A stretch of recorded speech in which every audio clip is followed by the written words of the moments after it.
कामदेव को भेजिए बाबा की समाधि तोड़े, और जब बाबा जाग जाएंगे तब हम लोग जाएंगे उनके पास और करवाओ विवाह बरियाई। बरियाई माने ये शुद्ध गोरखपुर का शब्द है, पूर्वांचल का है। बाबा यहाँ तुलसी बाबा यहाँ भी रहे होंगे।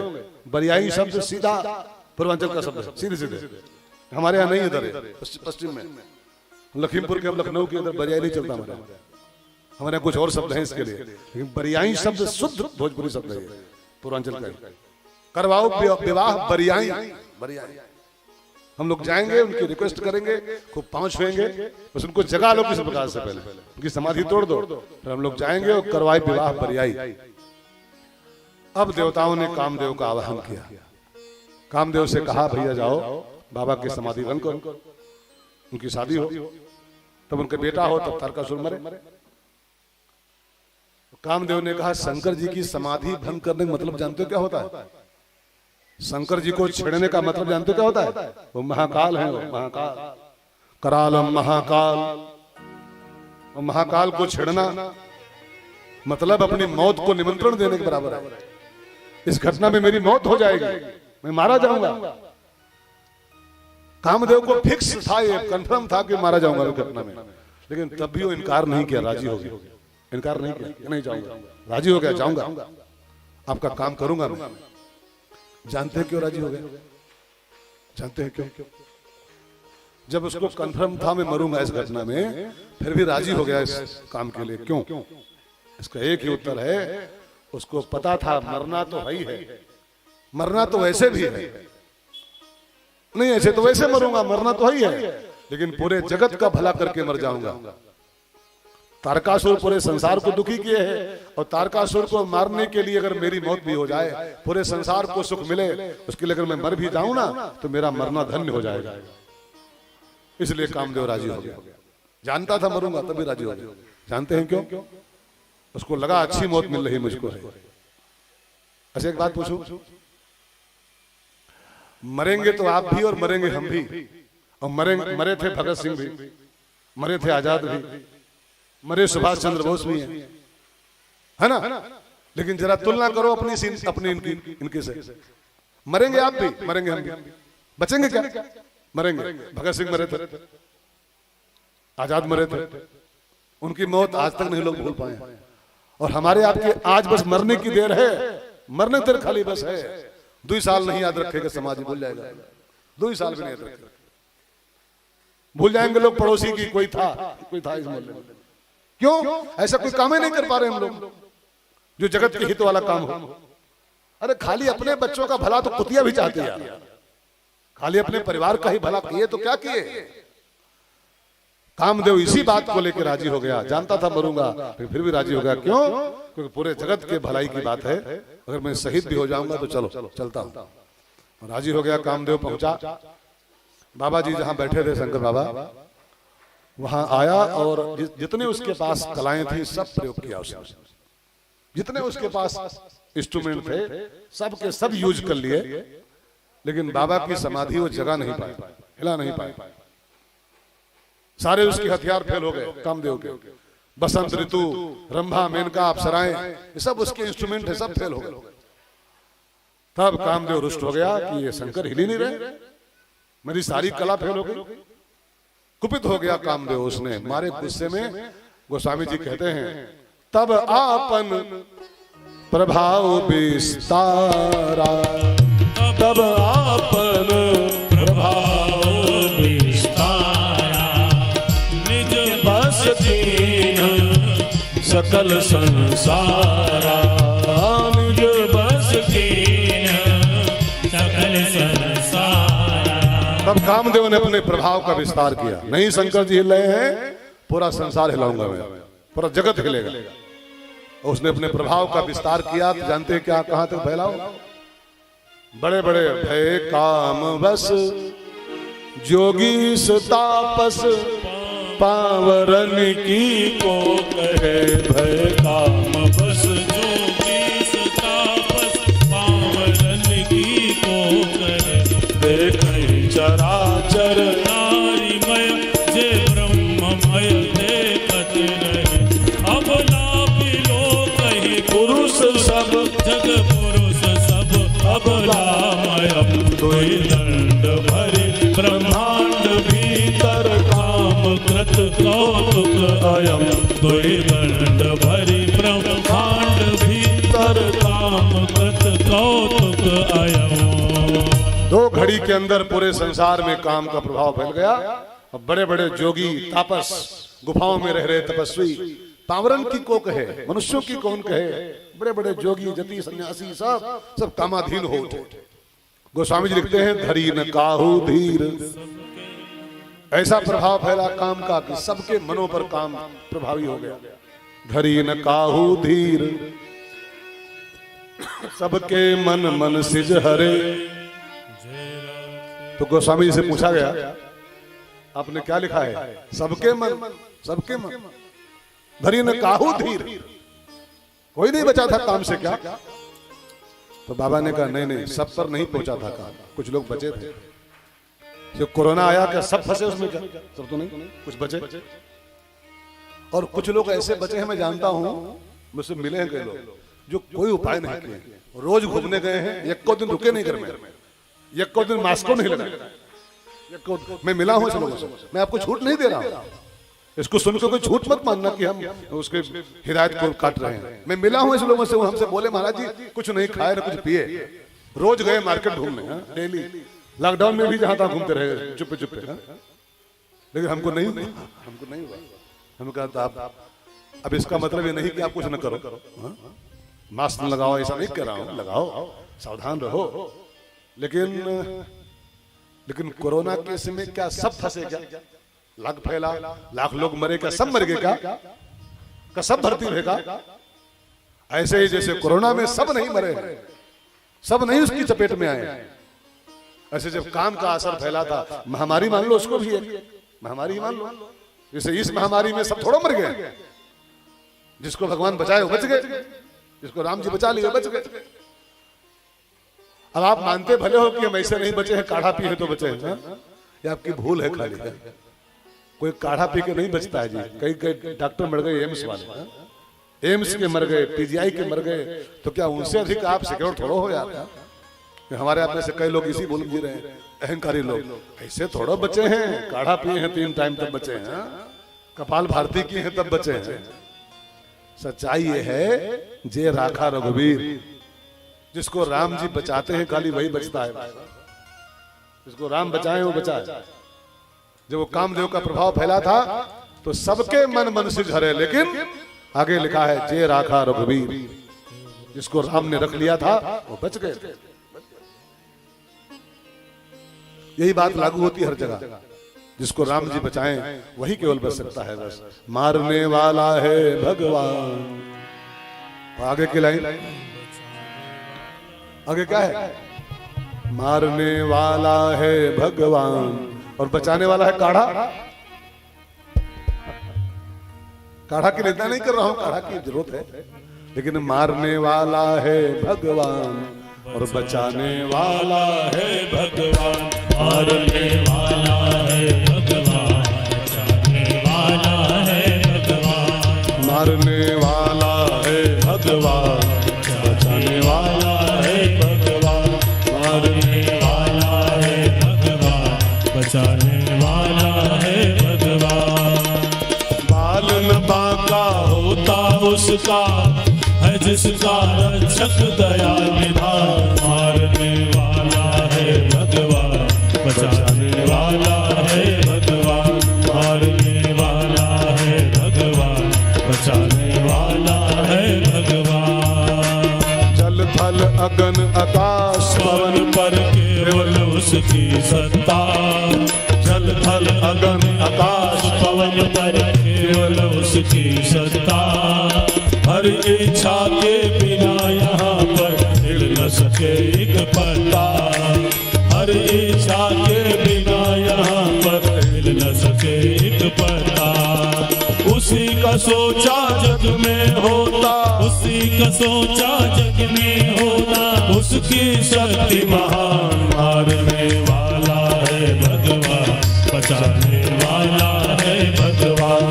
मारने वाला है भगवान, बचाने वाला है भगवान। मारने वाला है भगवान, बचाने वाला है भगवान। जब काम के प्रभाव में पूरा संसार आ गया था, उस समय भी जे राखा रघुवीर, जिसको राम जी बचा लिए, वो काम के प्रभाव से मुक्त रहा था। ये सूत्र है हम सबके समझने के लिए। काम माने विकार, और विकारों से जिसको राम जी बचाएं वही बच सकता है बस। और नहीं तो बड़े बड़े विश्वामित्र, बड़े बड़े पाराशर, बड़े बड़े नारद, बड़े बड़े शंकर जी भी ऐसे मत मानना कि ये बचे नहीं है, ये भी बिगड़ चुके एक बार है। मोहनी जी को देखा तो रपट पड़े थे, दौड़ाए, फिर आप सब जानते हो कथा, शिव पुराण पढ़िए। विश्वामित्र जी 60,000 साल तपस्या किए, 60,000 ईयर्स सेमल के पत्ते खाली खाए, और एक वो स्त्री उतार दी गई, वो मेनका ने ऐसा ठुमका मारा कि मारा ठुमका तो बदल गई चाल मितवा, और बाबा की एक बिटिया हो गई थी मेनका से, इलीगल पुत्री उसे पैदा कर दिया। आप मेरी बात को सुन के अन्यथा मत लीजिएगा। राम न बचाएं तो बड़े बड़े विश्वामित्र, बड़े बड़े पाराशर, बड़े बड़े नारद, बड़े बड़े शंकर सब रपट पड़ते हैं सब। राम न बचाएं तो मुझे राखा रघुवीर, जिसको राम जी बचा लिए थे, उस भयंकर समय में भी वो बच गया था। मुझे राखा रघुवीर ते उबरे ते काल महु। अब जब कामदेव देखा पूरा संसार हिल रहा है लेकिन शंकर जी अबू नहीं रहे, तब उसने उसी गुस्से में 5 बाण निकाले। उसके पास 5 बाण होते हैं, उसका एक ही बाण पर्याप्त है पूरे संसार के लिए, लेकिन मारे गुस्से के 5 के 5 निकाल लिए उसने। और गोस्वामी जी कहते हैं छाड़े विषम, विषम माने 5, विषम का अर्थ 5 होता है। छाड़े विषम विशिख उरेला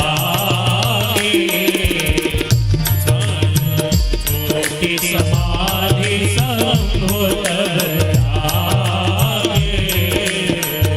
छोटी समाधि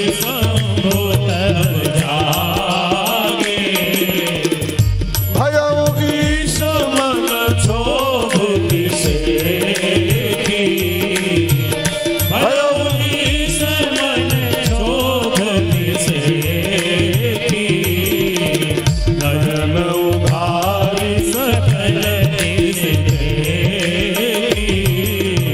सामने प्रहार किया, 5 के 5 बाण बाबा की छाती मार दिए, छूट समाधि, बाबा की समाधि छूट गई। और शंभ तब जागे, और खाली जागे नहीं, भयउ ईश मन क्षोभ।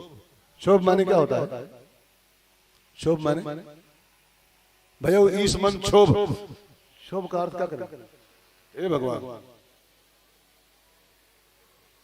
जो लोग मास्क लगाए हो ना बोले तो ना बोले, जो खुला मुंह हो तो बोले, जिनका मुंह खुला हो तो बोलो। क्षोभ माने शुद्धता, और इसको थोड़ा सरल हिंदी करो। क्षोभ माने होता है गला नहीं सही। क्षोभ माने बताओ बहन, बताओ। दुख, दुख, दुख नहीं, सॉरी गलत उत्तर। क्षोभ माने होता हलचल, हलचल। भयउ ईश मन क्षोभ। क्षोभ माने जो शांत मन से राम राम कर रहे थे कि काम का बाण लगा तो बाबा के मन में थोड़ा हलचल मच गई। क्षोभ माने होता है शांति भंग हो जाना। क्षुब्ध, क्षुब्ध माने होता है हलचल, डगमग, डगमग कह लो, डगमग। बाबा का भी मन थोड़ा डगमग हो गया। भयउ ईश मन क्षोभ। अब उन्होंने आंख खोल दिया, कौन है ये? इतना बढ़िया मैं शांति से राम राम कर रहा था, कौन मुझको डिस्टर्ब कर दिया? कौन मेरे अंदर हलचल पैदा कर दिया? नैन उघाड़ सकल दिस देखी। बाबा ने आंख खोल के चारों तरफ देखा, है कौन है, कहां छिप गया? तब तक देखा तो आम का पेड़ था सामने, उसी आम के पत्तों में छिपा हुआ कामदेव बैठा हुआ। देखो, कामदेव सीधे प्रहार नहीं कर पाता, कामदेव किसी आड़ से प्रहार करता है। आज भी कामदेव किसी का माध्यम लेके प्रहार करता है। कोई सुंदर, अब मैं कैसे बोलूं, सीधे बाण नहीं मार पाता है, आज भी किसी आड़ से बाण मारता है। कोई ना कोई इसको माध्यम चाहिए, किसी के कंधे पर रखता है बंदूक, तब वो गोली छोड़ता है। कभी कोई सुंदर लड़की दिखा देगा, काम का बाण लग जाएगा, रूप। कभी कोई रसगुल्ला दिखाई पड़ गया बढ़िया वाला, रस, ये रस का बाण है, 5 बाण है उसके पास, शब्द स्पर्श रूप रस और गंध, उसके 5 बाण है। और सीधे नहीं आते, किसी थ्रू आते हैं, किसी थ्रू, कोई ना कोई माध्यम लेके काम प्रहार करता है इंसान के ऊपर। कभी अच्छा रूप दिखा देगा, काम का बाण मार देगा उसी के आड़ से, कभी अच्छा रस, कभी अच्छी खुशबू, कभी अच्छी गंध, कभी अच्छा टच कर देगा और काम का प्रहार हो जाएगा। स्पर्श भी उसमें आता है, उसका एक बाण स्पर्श भी है। तो किसी न किसी आण से बाण मारता है वो। सौरभ पल्लव मदन बिलोका, आम के पत्तों में छिपे काम को देखा शंकर जी ने और बस क्यों दिखाई पड़ा कामदेव। गोस्वामी जी कहते हैं तब शिवती सरनयन उघाया, तब शिवती सरनयन उघाया, चितवत काम भयो जरी चितवत काम भयो जरी छाया। राधा ने तीसरी आंख खोल दी उसकी ओर और तीसरी आंख खोल के ज्यों दृष्टिपात किया उसके ऊपर, कामदेव तीसरी आंख का दृष्टिपात पड़ते ही भस्म हो गए। ये तीसरी आंख वास्तव में एक अर्थ है इसका, इसको जरा ध्यान देके समझिएगा। तीसरी आंख माने होता है विवेक। तीसरी आंख कोई होती नहीं है, तीसरी आंख का मतलब है समझदारी, विवेक। और जिसकी ये तीसरी खोलने का अभ्यास इसका पूरा हो जाए, तो तीसरी खोलने का अभ्यास कर ले, उसके जीवन का जो विकार है, जो काम है, नष्ट हो सकता है। अगर आप अपने जीवन के सब विकारों को नष्ट करना चाहते हो, सारी बुराई से बचना चाहते हो, सारी खुराफात से बचना चाहते हो, तो विवेक का नेत्र खोलो, समझदारी की आंख खोलो। अपनी समझदारी की आंख खोलो तो हर बुराई से बच सकते हो, हर दुर्गुण से बच सकते हो। कोई भी बुरा काम करने का मन करे, कोई भी गंदा काम करने की इच्छा पैदा हो, पहले तुरंत तीसरी आंख खोल दो, समझदारी से काम ले लो थोड़ी देर। और एक बात कहूं, लिखा है रामायण में, दुई दंड भर, ज्यादा लंबा नहीं काम चलता है बुराई का आक्रमण, 2 घड़ी में सारा काम सारा खेला जाता है। 2 घड़ी में, अगर 2 घड़ी समझदारी से काम ले लो तो आप बुराई से बच सकते हो। तो थोड़ी तीसरी आंख खोलने का अभ्यास करो। जैसे मान लो एक बुराई है गुटखा, मान लो गुटखा, पुड़िया। अब गुटखा जब खाने का मन करे तो तुमने पुड़िया हाथ में लो, पुड़िया, और तीसरी आंख खोलो, उस समय तुरंत खोलो तो उस पे साफ साफ लिखा होता है कि इसको खाने से कैंसर होता है, और जब कैंसर होगा तो सब जमीन बिक जाएगी, बीबी विधवा हो जाएगी, तुम्हारा लड़का अनाथ हो जाएगा। साफ साफ लिखा है, बड़ा बड़ा लिखा हुआ, ये बिच्छू बना हुआ है, बिच्छू कि इसको खाने से कैंसर होता है। होगा तो आपका पूरा खानदान चौपट हो जाएगा। लेकिन जब तीसरी नहीं खुली है, तीसरी फूटी है, बस जहां भात खाए, कोने में खड़े भे और झझरा के मत, चाहे छपकी हो, चाहे शीशा हो, चाहे लोहा हो, हलाक फारक बन लिए। तीसरी फूटी है तभी भरता है। तीसरी खोलो, समझदारी से काम लो। क्या है उसमें, क्या है उसमें? बस केवल समझदारी का प्रयोग नहीं कर रहे हो तभी खा रहे हो। मैं गुटखा की बात नहीं कर रहा, हर बुराई संसार की समझदारी से काम न लेने के कारण ही अभी होती। समझदारी से काम लीजिए।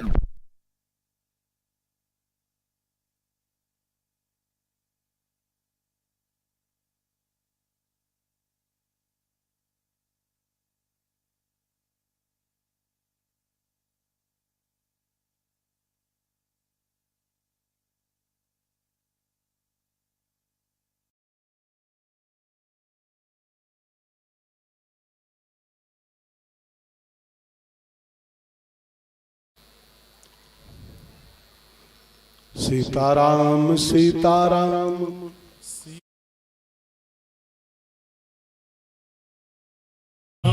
सीताराम कहिए, जाहे बेरा तेरा ताही देते रहिए। जिंदगी की डोर सौंप हाथ दीनानाथ के, जिंदगी की डोर सौंप हाथ दीनानाथ के। महलों में राखे चाहे झोपड़ी में निवास दे, महलों में राखे चाहे झोपड़ी में वास दे। धन्यवाद निर्विवाद राम राम कहिए, धन्यवाद निर्विवाद राम राम कहिए। जाहि गिर रागे राम ताहि गिर रहिए। सीताराम सीताराम सीताराम कहिए, जाहि गिर रागे राम ताहि गिर रहिए। सीताराम सीताराम सीताराम कहिए, जाहि गिर रागे राम ताहि गिर रहिए। आपने एक कहानी सुनी होगी, विवेकानंद स्वामी जी गए थे बोलने अमेरिका शिकागो। वहां गए तो उनकी प्रवचन हुआ तो इतनी चर्चा उनकी हुई, वहां की सारी मीडिया सब अखबार सब रंग गए। लेकिन इंडिया से स्वामी जी आए हैं और क्या बढ़िया उनका प्रवचन हुआ है।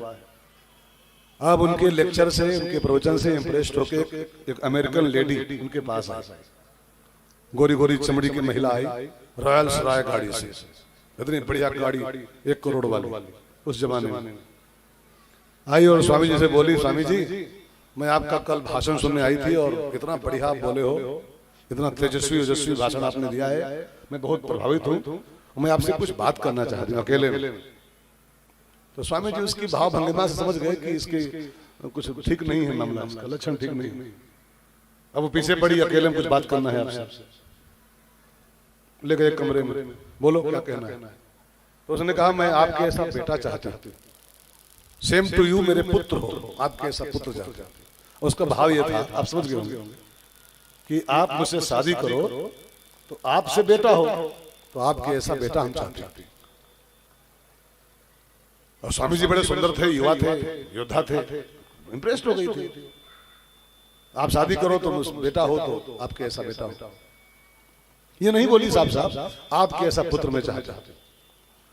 तो स्वामी जी समझ तो गए थे, लेकिन वो विवेकानंद नहीं थे, विवेकानंद थे वो। अब हम आप होते तो वही रपट जाते फट से। अकेला कमरा, विदेश, अमेरिका, कौन जानता कौन पहचानता, इतनी गोरी गोरी चमड़ी, रॉयल्स रॉय गाड़ी, कार, रपट जाते नहीं पड़ सकते। लेकिन स्वामी जी ने तीसरी आंख फौरन खोल दिया। वही विवेकानंद है, वो विवेक की उनकी आंख जागी हुई है। विवेक की आंख खोले, अगर मैं तनिक चूका तो गया काम से ही। उन्होंने तुरंत तीसरी आंख खोली और जानते हैं क्या हुआ? उन्होंने कहा देवी जी आपको मेरे ऐसा पुत्र चाहिए ना? बिल्कुल आपके ऐसा। तो कहा एक काम करते हैं, आज से तुम मेरी मम्मी हो गई और मैं ही तुम्हारा बेटा हो गया, मैं ही तुम्हारा पुत्र हूँ। तुम मेरी माँ। और दौड़ के उसको प्रणाम कर लिया और बिल्कुल रपटते रपटते बच गए। बुराई से बचने का एकमात्र उपाय है, तब शिवती सर नयन उघारा, तब शिवती सर नयन उघारा, चितवत काम भयो जन छारा, चितवत काम भयो जन छारा। काम भस्म हो गया तो काम की पत्नी, रति नाम था उसका, रति रोती हुई आई शंकर जी के पास, बाबा आपने मेरा पति भस्म कर दिया, अब मैं किसके सहारे जी पाऊंगी, मेरा पति मुझे कब मिलेगा? तो बाबा ने उसको वरदान दे दिया कि जब यदुवंश कृष्ण अवतारा, जब द्वापर में कृष्ण अवतार होगा तब तेरा पति जो आज मरा है तो कृष्ण तनय होई पति तोरा, तेरा पति कृष्ण का बेटा बनेगा, नाम इसका होगा प्रद्युम्न। तब तुझको अपने पति की दोबारा प्राप्ति हो जाएगी, तब तक वेट करो, वेट प्रतीक्षा करो पति की। रति वरदान पाके चली गई है।